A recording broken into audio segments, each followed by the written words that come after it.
Can pigeons read? This one gives every indication, because he's been taught to distinguish between two words and to behave appropriately.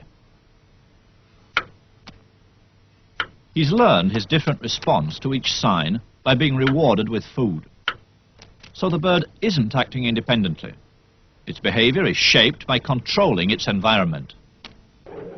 The first task was to isolate an individual piece of behavior and see how that could be changed. Skinner did this by keeping individual pigeons at about 3/4 of their normal weight, so that the birds were always hungry, and food could be used as an automatic reward.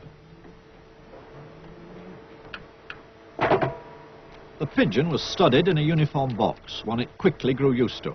One piece of behavior, pecking a coloured disc, was measured on a graph.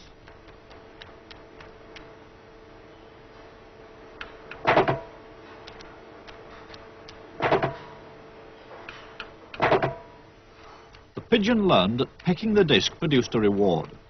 Then the behavior of pecking could be studied in relation to how often that reward was offered, or in Skinner's terms, what was the schedule of reinforcement. The main thing is what we call schedules of reinforcement. Reinforcement is what the layman calls reward, and you can schedule it so that a reward occurs every now and then when a pigeon does something. We usually use a response with a pigeon pecking a little disc, a little spot in the wall, and you can reinforce with food, but you don't reinforce every time. Perhaps every 10th time, or perhaps only once every minute or something like that. There are a very large number of schedules, and they have their special effects.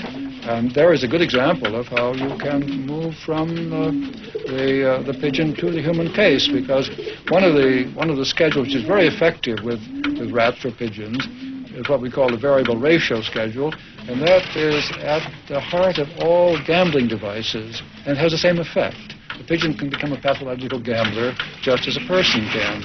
Now, the fact that we found that out with pigeons and could prove it by removing and changing the schedule makes it easy for us to interpret the case with the human subject. We don't say that the human subject gambles to punish himself, as the Freudians might say, or gambles because he feels excited when he does so. Nothing of the sort. People gamble because of the schedule of the reinforcement that follows, and this is true of all gambling systems. They all have variable ratios built into them. So what we've learned from the pigeon, it made it possible to interpret this vast field very effectively. Where does that leave free will? Because we all think we have a choice of whether to do things or not to do things. Yes. Well, you see, it leaves it in the position of a fiction. We have assumed somehow or other that these internal states, feelings, and so on, have initiated something. They have started something. They have created. We have done something in a voluntary way. We have willed to act. If you now look at the actual history, we find that there are external reasons why this has happened. In other words, by discovering the causes of behavior, we can dispose of the imagined internal cause. We dispose of free will as an American divine of the 18th century, Jonathan Edwards, did. He said, we believe in free will because we know about our behavior, but not about its causes. And of course, it's the object of a science of behavior to discover causes.